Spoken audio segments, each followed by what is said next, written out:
Hello, and thanks for checking out this video on removing bees from a block wall. My name is Derek with AbellaBees.com. If you could hit subscribe and continue to check out all these videos, they'd be very helpful to you and neighbors and anyone else who is interested in saving the bees, not killing them. So what I want to discuss today is removing bees from a block wall. And really, these can be block within any type of wall. Typically, you find them in you find them in a cinder block wall that runs around the property line if you have a wall around your property. You'll also find them in homes and also in little retaining walls, things like that. You'll find them covered over with stucco. You'll find them actually behind wood if the building has had some sort of reconstruction done to it. So basically, bees will move into block or brick as well. And this pomegranate tree in my way. You'll find the block is a place where bees can move inside of and fill the holes within the block. Now, I've heard a lot of excuses as well where people thought they could get the bees saved, and then they called somebody who didn't know what they were doing, and that person said, hey, well, you can't save the bees from inside of a wall. Well, that's just not the case. We save the bees all the time, and we have a lot of videos showing that as well, which is pretty incredible. So we've removed them from block walls, again, a retaining wall outside of someone's property. We've removed them from actually inside someone's house where the block is part of their house, and we're able to remove the bees from there as well safely and relocate them. So all those are places you could do that. A couple different types of block, though. As I mentioned, some could have stucco over them. You could also have block that is different types, cinder block, there's slump block, even brick as well. So you can have brick chimneys where the brick will have a space between where the brick is. Obviously the brick is going to be solid, but behind the brick there'll be a void space where the flue is, and in between that flue and the actual interior of the brick, you can tend to have about 2-3 feet of space. So there's a void space there. The bees will go up to the top of the chimney, hang down from the top, whatever is covering the chimney there, and then they'll attach themselves even all the way to the brick. So we have photos and videos as well of removals like that. Essentially what needs to happen is the brick needs to get removed piece by piece, and then there's the honeycomb. Once you open it all up, you can actually see the honeycomb behind there, the bees and everything else to get them out of there. So excuse me. So yeah, these are all definitely removals that you can do. So to explain the process and to get you a kind of a visual, what I would say is if you could see where the bees are entering, they're usually going to enter anywhere on the wall, either the bottom, the top, or somewhere in the middle. And what you can imagine is the bees enter that hole. So right where they're entering, there's the hole, and then they'll either go up or down depending on exactly where they enter. Actually just did a block wall removal on a business. It was the parapet wall, so the block itself went from the ground level all the way up to the top, and pretty interesting. It was a jump place, so there was a lot of trampolines on the inside and everything else. They had called an exterminator out. That exterminator came out, plugged some holes, and actually forced a lot of the bees inside the business, and the kids started getting stung. So they called me out because they knew that didn't seem right. They spent a very little amount of money to try and do this bee removal that was, something had been happening for months.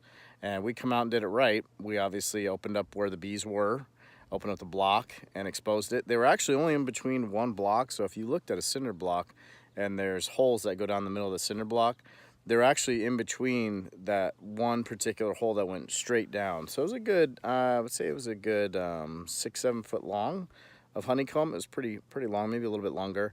And where it actually terminated or ended the hive was right where there was a solid block of it was like a concrete brick that was real solid that ran the whole length of the wall of the building. So that was actually a good thing for the owner because they didn't extend past that point. They just stopped right there. So start at the very top of the parapet wall. They're entering at a hole about 12 inches just below the top of the parapet, and obviously they go upward and attach themselves to the top of the cap on the cinder block and then go all the way down.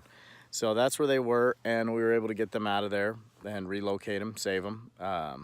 Got some pictures. If you check us out on Facebook, we update our pictures on Facebook quite a bit, and you can see our videos as well sometimes. But anyway, so my point is that you can always save them at a block. You can always save them at a brick or wherever they are. And it's something that can be done. So if you can imagine looking at the bees, they have their honeycomb in between these holes. They go all the way down. They got the bees in there.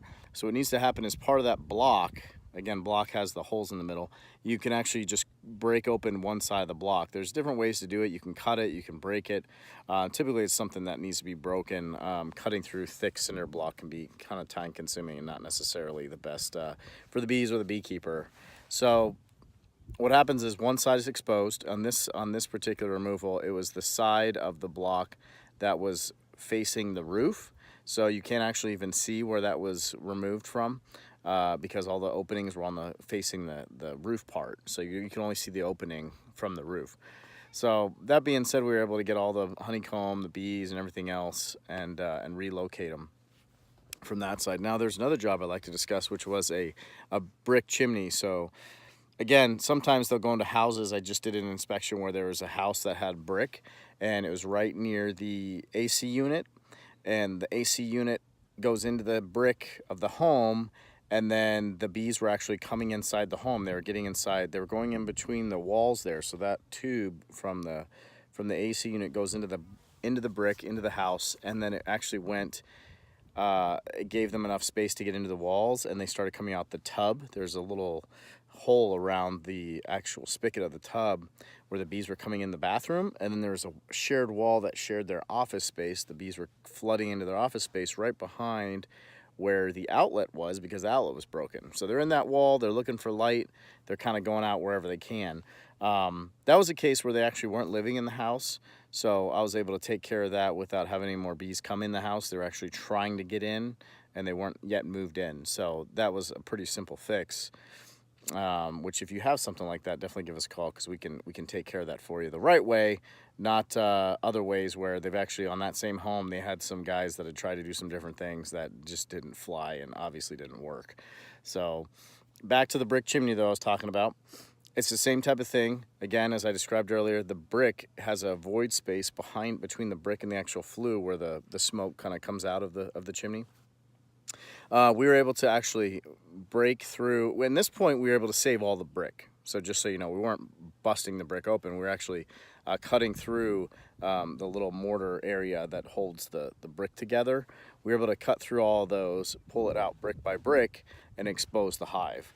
So this is pretty interesting because from that point, we can turn around and remove the bees, remove the honeycomb, and then when it comes to repairs, obviously that repairman who does the job can go in and put the brick in piece by piece again. So pretty cool how we're able to save the bees no matter where they are. Just again, something to remind you that it's definitely doable, can definitely be done. Another instance, a case I would like to point out is where you have an exterior wall that is stuccoed over. Some people may not think this is possible, but again, it's the same type of mindset. You're just basically getting through the stucco, you're getting through the cinder block, and opening up the area to get the bees out of there safely and relocate them. Essentially what they do, and this is the same thing for a removal, if you've watched any of my videos, you know, that bees will move inside of a structure in a void space. And you know what, I actually have a cinder block right here. I'll show you real quick. So, if you can see right here, again, those pictures, that visual I was trying to give you with the cinder block. So, if you can imagine, the bees will move into the cinder block like that and go downward into this hole right here. So the cinder block looks like this from the outside, and the bees move down into this hole in here, and that's where they build their honeycomb. And if they can get access, like here, there's a little bit of a break right here in the cinder block, they'll actually climb over and then fill this void space too. So anyways, yeah, as I was saying, sometimes they'll go behind stucco, and so this cinder block will be stuccoed over. And you just have to expose this opening that I just showed you to be able to get the bees and the honeycomb out of there. Now, there will be more damage to the wall because what will happen is, as I showed you right here, there's actually 2 holes. They'll move from one hole to another, especially during the removal, and so we'll need to expose different areas, at least on both sides of the hive, so at least a couple, maybe even more depending on how far they want to travel. And so what happens is we open that get the honeycomb and everything else out, then expose the next area to get the bees that have moved sideways, and they'll move both ways. So that's definitely something, excuse me, to keep in mind, because the bees will want to do that. They'll want to move and kind of try to escape. But we want to save them all together, because they're a superorganism and they're going to live together. So if you were to split them apart, and obviously they don't have a queen, things like that, they can still survive. There's enough of them. There's some different really rare circumstances where they can requeen and all this other stuff. Most likely not going to happen though. Most likely they'll die off. So that's why we are so diligent to get as many bees as possible. Real hard to get 100%. Almost can never happen. Even in the middle of the night, there's some people who say, oh, can't you come out at night and get them? Yes, we can come out at night and get them. However, there's a few things, obviously, like neighbors and things like that with our tools and everything else that we can bother. It can be a noise problem. But also during the middle of the night, the bees will still start moving and trying to get away as well, just like the day. So they're pretty much just kind of sleeping at night. But you start banging into their house, they're going to wake up and start moving and everything else. So again, best time to do is just in the morning, during the day if you can. Then obviously you can kind of see where they're going and everything else and get the bees out of there. So that's basically it. If you have any questions, please leave comments down below, or reach out to us, obviously at abelabees.com. You can email us or reach out to us with any questions. If you have any issues with a bee removal, what we tend to get a lot of questions of, especially on the phone, is we get bee removals where someone has already had a bee removal done and it actually was done wrong, and then they need us to come out and fix things. So that's something to keep in mind if you do have a bee removal that needs to get taken care of. So please give us a call. Please reach out to us with questions. We are always willing to help. Obviously, go through these videos. I know some of them are not exactly super entertaining. Some are a little more fun. You see pictures of bees and things like that, and the cool, hey, this guy's, the smoke's going and the bees are going crazy. Those are fun and everything else to watch, and we do have some fun videos to watch. But for the most part, videos like this, I like to be very informational. You could also read. We also like to publish these in different places, so we have places where you can read up on this stuff if you don't necessarily like videos. We're also going to be starting a podcast here very shortly, so you can just listen in. That's something I like to do, is listen to the information while I'm driving. So if you like this video, please hit subscribe. Please continue to ask questions, reach out to us, look at all our other videos as well. There's a lot of neat videos here, and if you are in the area where you need a bee removal, please reach out to us through our phone numbers, abelabees.com. Also, there's another nationwide website that we have as well that you can find. And yeah, talk to you guys later. Bye.